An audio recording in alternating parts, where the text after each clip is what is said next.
Class 7 ভূগোল class নতুন chapter শুরু হবে এশিয়া মহাদেশ।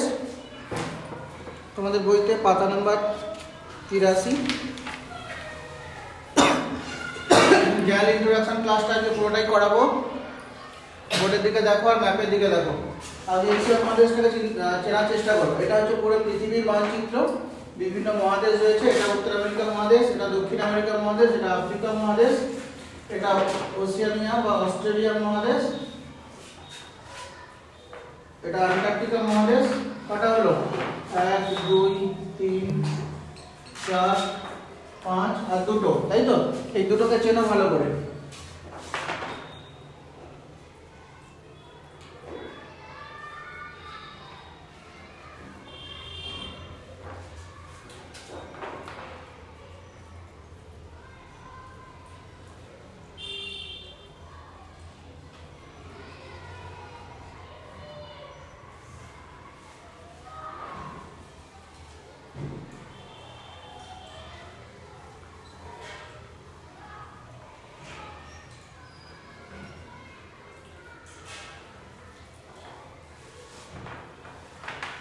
এই অংশটা পুরো এশিয়া মহাদেশ আর এটা হচ্ছে ইউরোপ।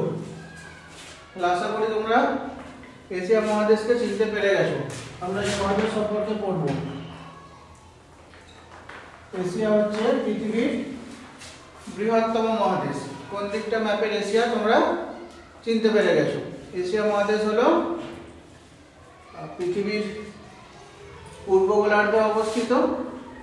এর কিছুটা অংশ নিরক্ষরেখার দক্ষিণ দিকে আছে, তবে বেশিরভাগ অংশ নিরক্ষরেখার উত্তর দিকে। পৃথিবীর বৃহত্তম মহাদেশ এশিয়া। ম্যাপেতে দেখে নাও, তোমরা চিনতে পেরে যাবে। 7টা মহাদেশেরই অবস্থান দেখে নিয়েছো। এখানে দক্ষিণ আমেরিকা ম্যাপ দেখার জন্যই সামনে আসতে বলেছিলাম। উত্তর আমেরিকা, আফ্রিকা, ইউরোপ, অস্ট্রেলিয়া, এটা হচ্ছে অ্যান্টার্কটিকা। 7টা মহাদেশকেই তোমরা দেখলে ম্যাপেতে। 5 6 7। তার মধ্যে সব থেকে বড় হচ্ছে এশিয়া মহাদেশ। দেখো, এশিয়ার সাথে আফ্রিকার বাউন্ডারি রয়েছে। এটা এশিয়া মহাদেশ। এদিকটা হচ্ছে আফ্রিকা মহাদেশ। এর মাঝে বাউন্ডারি রয়েছে। কি আছে এদের মাঝখানে? এই অংশটা হচ্ছে লোহিত সাগর। এটা লোহিত সাগর। এইখানটা একটা প্রণালী আছে, নাম হচ্ছে বাব-এল-মান্ডেব প্রণালী। বাব-এল-মান্ডেব প্রণালী। আর এইখানটাতে রয়েছে সুয়েজ খাল। এই জায়গাটা রয়েছে সুয়েজ খাল। তাহলে এশিয়া মহাদেশ কি দ্বারা বিচ্ছিন্ন হলো আফ্রিকা মহাদেশ থেকে? এশিয়া মহাদেশ বিচ্ছিন্ন হলো আফ্রিকা থেকে সুয়েজ খাল, লোহিত সাগর আর বাব-এল-মান্ডেব প্রণালী দ্বারা। কোশ্চেন বোঝা গেল? এশিয়া মহাদেশ। কোশ্চেনটা হচ্ছে এশিয়া মহাদেশ কার দ্বারা আফ্রিকা মহাদেশ থেকে বিচ্ছিন্ন? তিনটে জিনিস দেখে নিয়েছো। কার দ্বারা বিচ্ছিন্ন? সুয়েজ খাল, এটা হচ্ছে লোহিত সাগর ছিল এই অংশটা, লোহিত সাগর, আর বাব-এল-মান্ডেব প্রণালী দ্বারা। বুঝতে কোনো অসুবিধা হয়েছে? কোশ্চেন বোঝা গেল? এশিয়া মহাদেশ কার দ্বারা আফ্রিকা মহাদেশ থেকে বিচ্ছিন্ন? উত্তর কি লিখবে? এশিয়া মহাদেশ সুয়েজ খাল, লোহিত সাগর ও বাব-এল-মান্ডেব প্রণালী দ্বারা আফ্রিকা মহাদেশ থেকে বিচ্ছিন্ন। উত্তর শেষ। ক্লিয়ার হয়ে গেছে এটা? দেখো, এশিয়া আর ইউরোপ দুটো মহাদেশ একসঙ্গেই রয়েছে। তাহলে এদের মাঝখানে একটা সীমারেখা থাকবে। কার দ্বারা বিচ্ছিন্ন? ম্যাপের দিকে দেখো, তিনটে পর্বত আমি দেখাবো। উপর দিকে রয়েছে উরাল পর্বত, নিচের দিকে রয়েছে একটা নদী, উরাল নদী,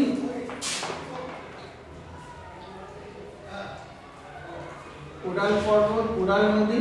আর এদিকটাতে পাবো আমরা ককেশাস পর্বত, ক্যাসপিয়ান সাগর। এটা হচ্ছে ক্যাসপিয়ান সাগর। তাহলে এশিয়া ইউরোপ থেকে কার দ্বারা বিচ্ছিন্ন? যেটা ইউরোপ কার দ্বারা বিচ্ছিন্ন হলো? এটাকে বললাম উরাল,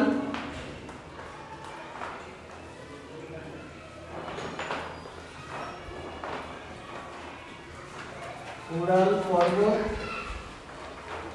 এটা হচ্ছে উরাল নদী,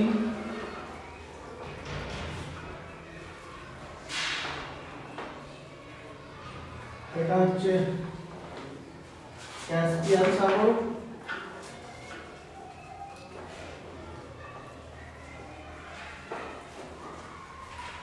এখানটা রয়েছে ককেশাস পর্বত।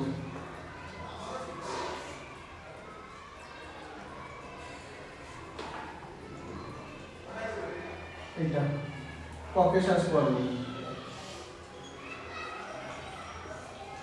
ম্যাপ পয়েন্টিং গুলো দেখে রাখো, যখন ক্লাস 10 উঠবে 9 উঠবে তখন ম্যাপ পয়েন্টিং আসবে, ওগুলো দেখাতে হবে। তাহলে এশিয়া ইউরোপ থেকে কার দ্বারা বিচ্ছিন্ন হলো, আফ্রিকা থেকে কার দ্বারা বিচ্ছিন্ন হলো আমরা আগে পড়ে নিয়েছি। এবার দেখব ইউরোপ থেকে কার দ্বারা বিচ্ছিন্ন। ইউরোপ থেকে কার দ্বারা বিচ্ছিন্ন হলো, কি উত্তর লিখবে? উরাল পর্বত, উরাল নদী, ক্যাসপিয়ান সাগর আর ককেশাস পর্বত। তাহলে দুটো কোশ্চেন আমরা দেখলাম, এশিয়া মহাদেশ কার দ্বারা আফ্রিকা থেকে বিচ্ছিন্ন, আর এশিয়া মহাদেশ কার দ্বারা ইউরোপ থেকে বিচ্ছিন্ন। দুটো কোশ্চেনের উত্তর আশা করি তোমরা বুঝতে পেরে গেছো। আর দেখেছি তার সঙ্গে সঙ্গে এশিয়া মহাদেশ হচ্ছে পৃথিবীর বৃহত্তম মহাদেশ। যদি পৃথিবীর বৃহত্তম মহাদেশের নাম আসে তাহলে লিখবে এশিয়া। ক্লিয়ার হয়েছে তিনটে কোশ্চেন? এবারে দেখো এশিয়া আর ইউরোপ দুটোর মধ্যে এই যে বাউন্ডারি এলাকা বা বর্ডার এলাকা, এই এলাকার বর্ডার কিন্তু সুস্পষ্ট নয়। ভাষাগতভাবে এবং সংস্কৃতিগতভাবে ওই অংশে ব্যাপক মিল দেখা যায়, অর্থাৎ সীমানা এলাকার দুই পারের মধ্যে ব্যাপক মিল দেখা যায়। ভূপ্রকৃতি বলো আর সংস্কৃতি বলো প্রায় একই রকম। তাই এশিয়া আর ইউরোপ মহাদেশকে একসাথে বলা হয় ইউরেশিয়া। টার্মটা বুঝতে পারলে? কি বললাম? ইউরেশিয়া। ইউরেশিয়া এটাকে যদি আমরা ভাঙি দুটো শব্দ পাবো, একটা পাবো ইউরোপ আর একটা পাবো এশিয়া। এই দুটো মিলে শব্দ হয়েছে ইউরেশিয়া। অর্থাৎ ইউরোপ এবং এশিয়া মহাদেশের যে অঞ্চলটা বিচ্ছিন্ন করেছে তার দুপাশের ভূপ্রকৃতি এবং সংস্কৃতি প্রায় একই রকম, তাই একে একসঙ্গে বলা হয় ইউরেশিয়া। কোনো সমস্যা এখনো পর্যন্ত? এবার দেখব এশিয়া মহাদেশের সীমানা কে কে রয়েছে। এটা হয়ে যাবে পশ্চিম দিক, পশ্চিম দিকে রয়েছে তাহলে ইউরোপ মহাদেশ, এদিকটা পূর্ব দিক, এদিকটা পাবো প্রশান্ত মহাসাগর, এটা পাবো দক্ষিণ দিক, দক্ষিণ দিকে দেখবো ভারত মহাসাগর, দক্ষিণ পশ্চিম দিকে দেখবো আফ্রিকা মহাদেশ। ক্লিয়ার হয়েছে? দক্ষিণ দিকে এশিয়া মহাদেশের দক্ষিণ দিকে ভারত মহাসাগর রয়েছে আর অস্ট্রেলিয়া রয়েছে, আর উত্তর দিকে রয়েছে সুমেরু মহাসাগর বা উত্তর মহাসাগর। তাহলে এশিয়া মহাদেশের কোন দিকে কে কে রয়েছে সেটাও তোমরা লিখতে পারবে। ম্যাপের দিকে দেখো একবার, ম্যাপের উপর দিকটা উত্তর দিক, উত্তর দিকে রয়েছে সুমেরু সাগর, এটা পুরোটাই সুমেরু সাগর, পুরোটাই সুমেরু সাগর। এশিয়া মহাদেশের উত্তর দিকে রয়েছে সুমেরু সাগর, দক্ষিণ দিকে এটা হচ্ছে ভারত মহাসাগর, তার সঙ্গে রয়েছে অস্ট্রেলিয়া, পূর্ব দিকে রয়েছে প্রশান্ত মহাসাগর, পশ্চিম দিকে রয়েছে ইউরোপ আর আফ্রিকা মহাদেশ। ক্লিয়ার হয়েছে কোশ্চেনটা? কোশ্চেনটা এরকম ভাষায় আসতে পারে যে এশিয়া মহাদেশের সীমানা লেখো। সীমানা অর্থাৎ পাশাপাশি কে রয়েছে, তার সীমানাতে কোন কোন দেশ বা কোন কোন মহাদেশ বা কোন কোন সাগর রয়েছে, এটা হচ্ছে সীমানা। এই পর্যন্ত ক্লিয়ার হয়েছে? কোশ্চেন বোঝা গেছে? এশিয়া মহাদেশের অবস্থান লেখো। কি লিখছি উত্তরটাতে? এশিয়া মহাদেশের উত্তর দিকে সুমেরু মহাসাগর, দক্ষিণ দিকে ভারত মহাসাগর, পূর্ব দিকে প্রশান্ত মহাসাগর, পশ্চিম দিকে ইউরোপ আর আফ্রিকা মহাদেশ। ক্লিয়ার হয়েছে? কোনো সমস্যার কিছু নেই পর্যন্ত। এবার বিশেষ কিছু বৈশিষ্ট্য দেখবো এশিয়া মহাদেশের, যেটা আমরা অন্যান্য জায়গায় দেখতে পাই না, শুধু এশিয়া মহাদেশের ক্ষেত্রেই দেখব।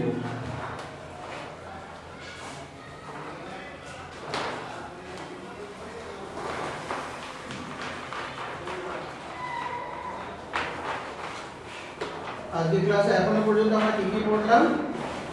এশিয়া মহাদেশের অবস্থান দেখলাম, কার দ্বারা ইউরোপ থেকে বিচ্ছিন্ন, কার দ্বারা আফ্রিকা থেকে বিচ্ছিন্ন সেটাকে দেখলাম, পৃথিবীর বৃহত্তম মহাদেশ এশিয়া সেটাকে আমরা দেখলাম। এবার দেখবো এশিয়া মহাদেশের কিছু বিশেষ গুরুত্বপূর্ণ স্থানই বলো আর বিশেষ বৈশিষ্ট্যই বলো, সেটাকে একটু দেখবো।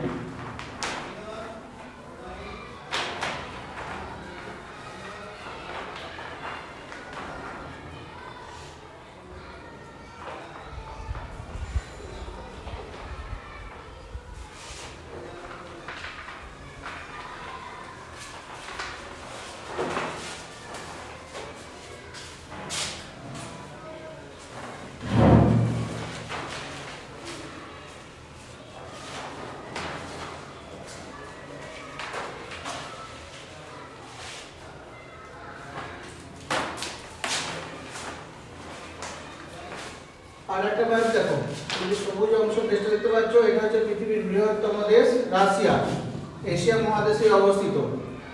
পৃথিবীর বৃহত্তম মহাদেশের অবস্থান দেখে নিলে, দেশটার নাম হচ্ছে রাশিয়া।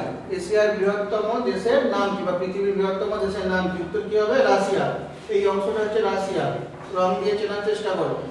পৃথিবীর বৃহত্তম দেশ এশিয়া মহাদেশেই অবস্থিত। যদিও রাশিয়ার কিছুটা অংশ ইউরোপে রয়েছে, তবে পৃথিবীর বৃহত্তম দেশ হচ্ছে রাশিয়া, যার বেশিরভাগ অংশটাই কিন্তু এশিয়া মহাদেশে অবস্থিত।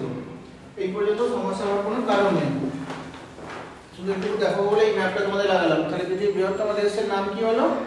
পৃথিবীর বৃহত্তম দেশের নাম হলো রাশিয়া। অংশ দেখতে পাচ্ছ কত বড়? আমাদের দেশটা দেখে রাখো, ভারত, এটা হচ্ছে আমাদের দেশ। টিলার মতো অংশটা আমাদের দেশ ভারত। রাশিয়া, যার রাজধানীর নাম হচ্ছে মস্কো।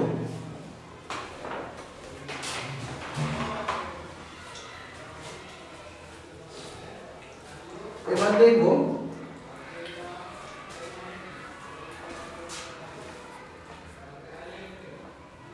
পৃথিবীর সর্বোচ্চ শৃঙ্গ হচ্ছে মাউন্ট এভারেস্ট, এশিয়া মহাদেশে অবস্থিত। দেখে রাখো কোথায়।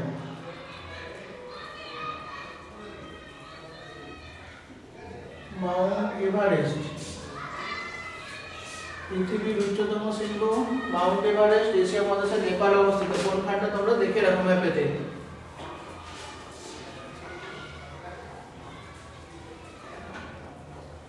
পৃথিবীর সর্বোচ্চ শৃঙ্গকে দেখলে মাউন্ট এভারেস্ট। পৃথিবীর সর্বোচ্চ মালভূমিটাকে দেখো, এটা হচ্ছে পৃথিবীর সবথেকে উঁচু মালভূমি পামির, একে পৃথিবীর ছাদ বলা হয়, এটাও এশিয়া মহাদেশে। তাহলে পৃথিবীর সবথেকে উঁচু পর্বত এভারেস্ট, সেটাও এশিয়া মহাদেশে। পৃথিবীর সবথেকে উঁচু মালভূমি পামির, সেটাও এশিয়া মহাদেশে। পামিরকে আমরা কি বলি? পৃথিবীর ছাদ। কেন? সে খুব উঁচু বলেই পৃথিবীর ছাদ বলা হয়, পৃথিবীর ছাদ। তাহলে পৃথিবীর ছাদ কাকে বলা হয়? উত্তর কি হবে? পামির মালভূমিকে। আর পৃথিবীর সর্বোচ্চ পর্বতশৃঙ্গ এভারেস্ট, সেটাও তোমরা দেখে রাখবে। আচ্ছা, এবার আমরা দেখব পৃথিবীর সবথেকে নিচু জায়গার নাম, স্থলভাগের সবথেকে নিচু জায়গার নাম।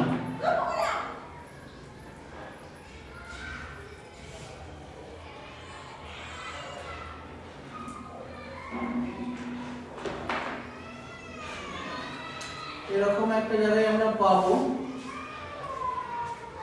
এটা হচ্ছে স্থলভাগের সবথেকে নিচু জায়গা, মরুসাগর বা মৃত সাগর। মরুসাগর বা মৃত সাগর পৃথিবীর স্থলভাগের নিম্নতম স্থান। পৃথিবীর স্থলভাগের নিম্নতম স্থান, অর্থাৎ সব থেকে নিচু জায়গা। এখান থেকে তিনখানা কোশ্চেন দাঁড়িয়ে গেল। পৃথিবীর সর্বোচ্চ মালভূমির নাম কি? উত্তর হবে পামির। পৃথিবীর সর্বোচ্চ পর্বতশৃঙ্গের নাম কি? উত্তরে আসবে এভারেস্ট। পৃথিবীর স্থলভাগের নিম্নতম স্থানের নাম কি? মরুসাগর বা মৃত সাগর। আচ্ছা, এবার দেখবো পৃথিবীর সব থেকে বেশি বৃষ্টিপাত কোথায় হয়। এটা আমাদেরই দেশের একটা জায়গা।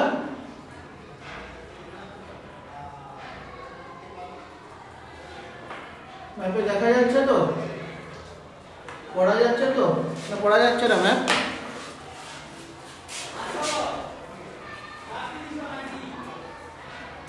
মৌসিনরাম, এই জায়গাতে সব থেকে বেশি বৃষ্টিপাত হয়।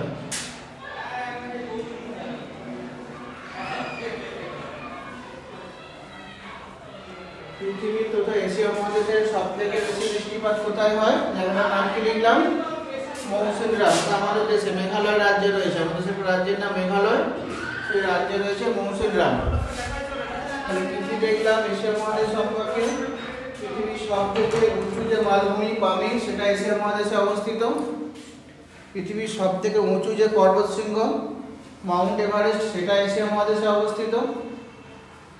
পৃথিবীর সব থেকে বেশি বৃষ্টিপাত যেখানে হয় মৌসিনরাম, সেটা এশিয়া মহাদেশে অবস্থিত।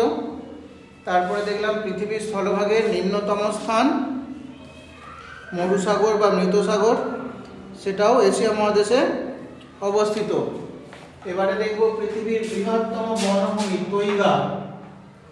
পুরো এই জায়গা জুড়ে অবস্থিত পৃথিবীর বৃহত্তম বনভূমি, সবথেকে বড় জঙ্গল তৈগা।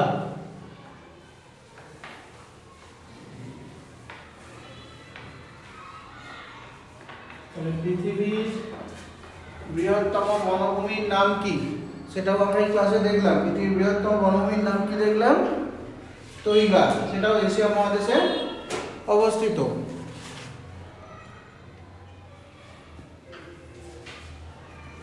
তাহলে এশিয়া মহাদেশ থেকে আজকে আমরা কি কি শিখলাম? এশিয়া হচ্ছে পৃথিবীর বৃহত্তম মহাদেশ। এশিয়ারই অন্তর্গত রাশিয়া পৃথিবীর বৃহত্তম দেশ। কার দ্বারা ইউরোপ থেকে বিচ্ছিন্ন হয়েছে? এশিয়া মহাদেশ কার দ্বারা ইউরোপ থেকে বিচ্ছিন্ন হয়েছে? উরাল পর্বত, উরাল নদী, ক্যাসপিয়ান সাগর আর ককেশাস পর্বত। তারপরে দেখেছি ইউরোপ মহাদেশ কার দ্বারা আফ্রিকা মহাদেশ থেকে বিচ্ছিন্ন রয়েছে। কার দ্বারা আফ্রিকা থেকে বিচ্ছিন্ন রয়েছে সেখানে কি দেখেছি? সুয়েজ খাল, লোহিত সাগর আর বাবেল মান্ডে প্রণালী দ্বারা। ক্লিয়ার হয়েছে? তারপরে দেখলাম পৃথিবীর সর্বোচ্চ মালভূমির নাম পামির, পৃথিবীর সর্বোচ্চ পর্বতশৃঙ্গের নাম মাউন্ট এভারেস্ট, পৃথিবীর স্থলভাগের নিম্নতম স্থান মরুসাগর বা মৃতসাগর, আর পৃথিবীর বৃষ্টিবহুল স্থান মৌসিনরাম, সেটাও আমরা দেখলাম। পৃথিবীর স্থলভাগের নিম্নতম স্থান দেখলাম। আর একটা জিনিস দেখে রাখবো, পৃথিবীর বৃহত্তম বদ্বীপ, এটা ভারত বাংলাদেশ নিয়ে অবস্থিত, সুন্দরবন। সুন্দরবন পৃথিবীর বৃহত্তম বদ্বীপ। পৃথিবীর বৃহত্তম বদ্বীপ। পৃথিবীর বৃহত্তম বদ্বীপের নাম কি? সুন্দরবন। সেটাও এশিয়া মহাদেশে অবস্থিত। এই পর্যন্ত কোনো অসুবিধা আছে? এগুলো একদম সহজ সহজ জিনিস, ম্যাপে দেখো আর মুখস্থ করতে হবে, আর কিছু করার নেই। এশিয়া আর ইউরোপ মহাদেশকে একসাথে আমরা কি বলে ডাকি? ইউরেশিয়া মহাদেশ বলে। এবার আমরা দেখব পৃথিবীর প্রাচীন কিছু সভ্যতা যেগুলো এশিয়া মহাদেশে গড়ে উঠেছিল। কি কি প্রাচীন সভ্যতা এশিয়া মহাদেশে গড়ে উঠেছিল? এশিয়া মহাদেশে গড়ে ওঠা কয়েকটি প্রাচীন সভ্যতার নাম দেখো। আমার এই ম্যাপটাতে দেখো, এশিয়া মহাদেশে গড়ে ওঠা কয়েকটি প্রাচীন সভ্যতা দেখো ভালো করে। এখানটা হচ্ছে সিন্ধু সভ্যতা। এশিয়া মহাদেশের এই জায়গাটা গড়ে উঠেছিল সিন্ধু সভ্যতা, সিন্ধু নদীর তীরে, সিন্ধু সরস্বতী নদীর তীরে। চীনের এই জায়গাটায় হুয়াংহো নদীর তীরে গড়ে উঠেছিল চীন দেশীয় সভ্যতা। ইরাকে গড়ে উঠেছিল টাইগ্রিস ইউফ্রেটিস নদীর তীরে মেসোপটেমিয়া সভ্যতা। ইরানে গড়ে উঠেছিল পারস্য সভ্যতা। এই চারটে সভ্যতা হচ্ছে এশিয়া মহাদেশের প্রাচীনতম সভ্যতা। এইগুলো এশিয়া মহাদেশে নয়, রোমান সভ্যতা ইউরোপে, মিশরীয় সভ্যতা আফ্রিকা মহাদেশে। তাহলে এশিয়া মহাদেশে কোন কোন প্রাচীন সভ্যতা ছিল? মেসোপটেমিয়া সভ্যতা, বর্তমানে জায়গাটা পড়বে ইরাক সিরিয়া অঞ্চল জুড়ে, টাইগ্রিস ইউফ্রেটিস নদীর তীরে। ইরানে গড়ে উঠেছিল পারস্য সভ্যতা। ভারত পাকিস্তানের সিন্ধু সরস্বতী নদীর তীরে গড়ে উঠেছিল সিন্ধু সভ্যতা। আর চীনের হুয়াংহো নদীর তীরে গড়ে উঠেছিল চীন দেশীয় সভ্যতা। কয়েকটি প্রাচীন সভ্যতার নাম আমরা দেখলাম। এশিয়া হচ্ছে পৃথিবীর বৃহত্তম মহাদেশ। এত বড় মহাদেশ যে বৈচিত্র্যও ব্যাপক। এশিয়া মহাদেশে ব্যাপক বৈচিত্র্য দেখা যায়, বৈচিত্র্যপূর্ণ মহাদেশ। এশিয়া মহাদেশ হচ্ছে পৃথিবীর সবথেকে বেশি বৈচিত্র্যপূর্ণ মহাদেশ। আবার একে চরম বৈশিষ্ট্য সম্পন্ন মহাদেশও বলা হয়। চরম বৈচিত্র্যপূর্ণ মহাদেশ বা চরম বৈশিষ্ট্য সম্পন্ন মহাদেশ কেন বলা হয়? মহাদেশের ক্লাসে দেখো, ঘরে এগুলো পাবে না, কিছু পড়তেও পারবে না, বুঝতেও পারবে না, যতই সহায়তা করো আর যাই করো। এশিয়া মহাদেশের উত্তর দিকটাতে দেখো, উত্তর দিকে রাশিয়ার উত্তর অংশ সারা বছর বরফে ঢাকা থাকে। এশিয়া মহাদেশের উত্তর অংশ, রাশিয়ার উত্তর অংশ বা সাইবেরিয়া অঞ্চল যে নামে বলি না কেন, সে সারা বছর বরফে ঢাকা থাকে। অঞ্চলটা দেখাবো, তার ওপরটা পরিষ্কার করে নিই।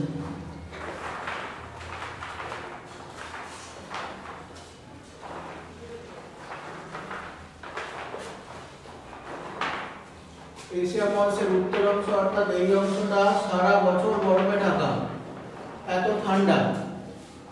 আবার এই অঞ্চলটা চলে এসে এই অঞ্চলটা খুব গরম, এত গরম যেখানে মরুভূমি সৃষ্টি হয়েছে।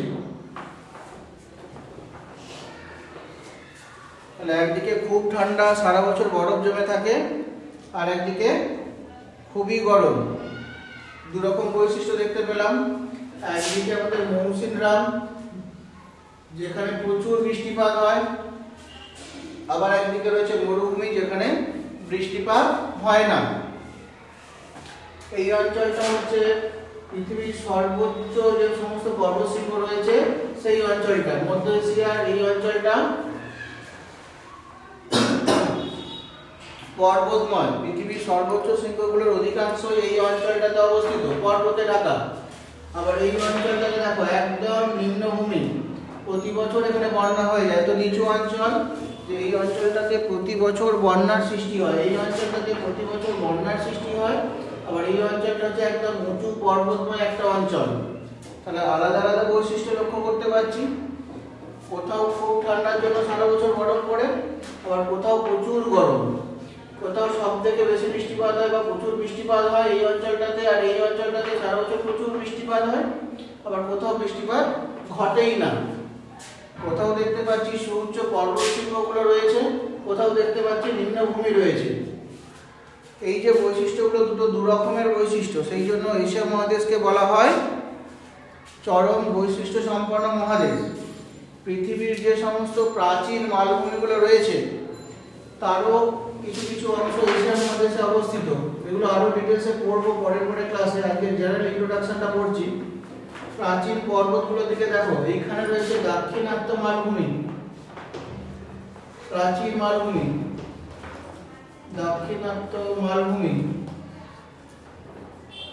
এইখানে আছে আরব মালভূমি।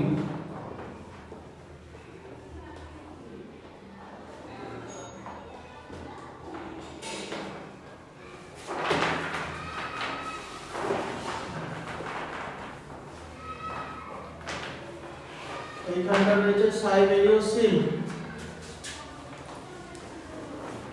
সাইবেরীয় সিল্ক মালভূমি।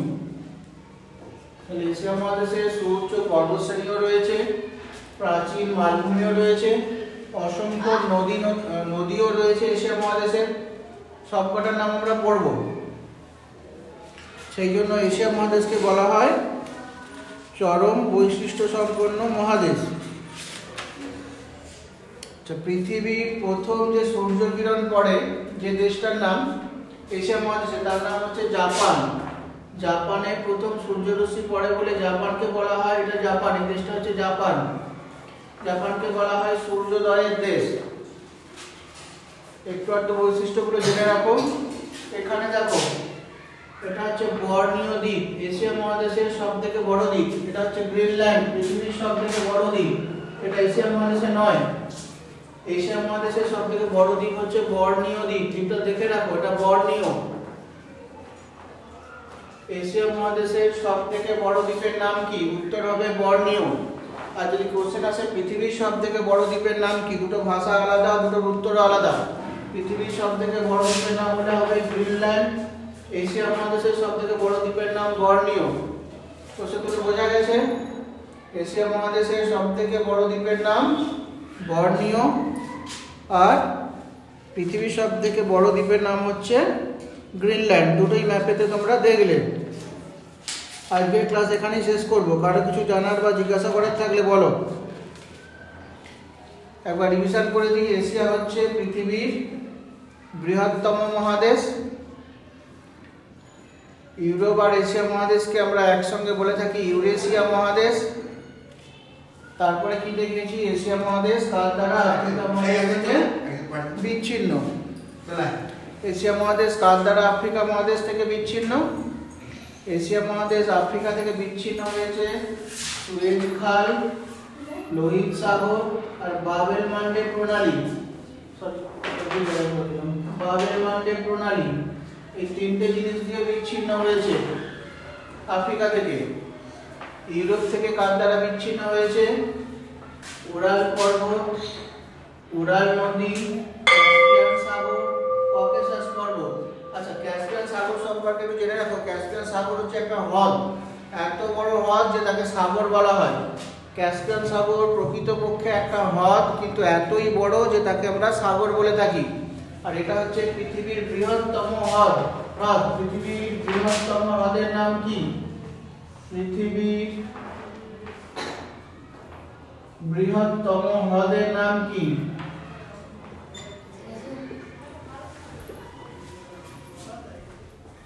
কি উত্তর হবে?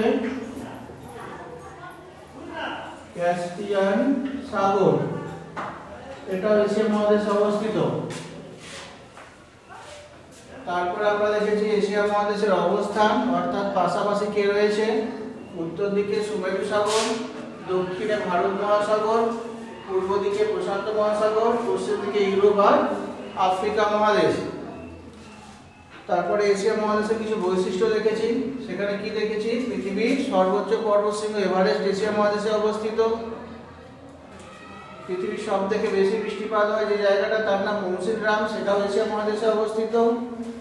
পৃথিবীর স্থলভাগের নিম্নতম স্থান মরুসাগর বা মৃত সাগর, সেটাও এশিয়া মহাদেশে অবস্থিত। পৃথিবীর বৃহত্তম হ্রদ ক্যাসপিয়ান সাগর, সেটাও ভারতে অবস্থিত। পৃথিবীর নিম্নতম যে স্থান মরুসাগর বা মৃত সাগর, সেটাও ভারতে অবস্থিত। পৃথিবীর সব থেকে বড় যে বনভূমি তৈগা, সেটাও এশিয়া মহাদেশে অবস্থিত। তারপরে আমরা দেখেছি কয়েকটি প্রাচীন সভ্যতা যেগুলো এশিয়া মহাদেশে গড়ে উঠেছিল। কোন কোন সভ্যতা গড়ে উঠেছিল এশিয়া মহাদেশের? প্রাচীন সভ্যতাতে আমরা পড়েছি সিন্ধু সভ্যতা, যেটা এই জায়গাটাতে গড়ে উঠেছিল, সিন্ধু সভ্যতা। তারপরে আমরা দেখেছি চীন দেশীয় সভ্যতা, যেটা হুয়াং নদীতে গড়ে উঠেছিল, এই জায়গাটাতে গড়ে উঠেছিল চীন দেশীয় সভ্যতা। তারপরে আমরা দেখেছিলাম মেসোপটেমিয়া সভ্যতা, এই জায়গাটাতে গড়ে উঠেছিল মেসোপটেমিয়া সভ্যতা। তারপরে দেখেছিলাম পারস্য সভ্যতা, সেটা হচ্ছে এই জায়গাটাতে গড়ে উঠেছিল পারস্য সভ্যতা। প্রাচীন সভ্যতাগুলোকে দেখেছি। তারপরে দেখেছি এশিয়া মহাদেশের উত্তর দিকটা হচ্ছে একদম সারা বছর বরফে ঢাকা থাকে। পশ্চিম দিকে আরব মরুভূমি অঞ্চলের উষ্ণতা খুব বেশি। মধ্যভাগটা একদম সুউচ্চ পর্বতশৃঙ্গ দিয়ে, পর্বতমালা দিয়ে ঢাকা। তারপর দেখেছি প্রাচীন কিছু মালভূমি, যেমন দাক্ষিণাত্য মালভূমি ছিল, আরব মালভূমি ছিল, সাইবেরীয় সিল ছিল। এই সমস্ত কারণে এশিয়া মহাদেশকে বলা হয় চরম বৈশিষ্ট্য সম্পন্ন মহাদেশ। কোনো অসুবিধা ক্লাসে কোনো কিছু জানার আছে? কিছু জানার থাকলে জিজ্ঞাসা করতে পারো। কারো যদি কিছু জানার থাকে ক্লাসে জিজ্ঞাসা করতে পারো। ক্লাস এখানেই শেষ করব। ক্লাস শেষ করলাম।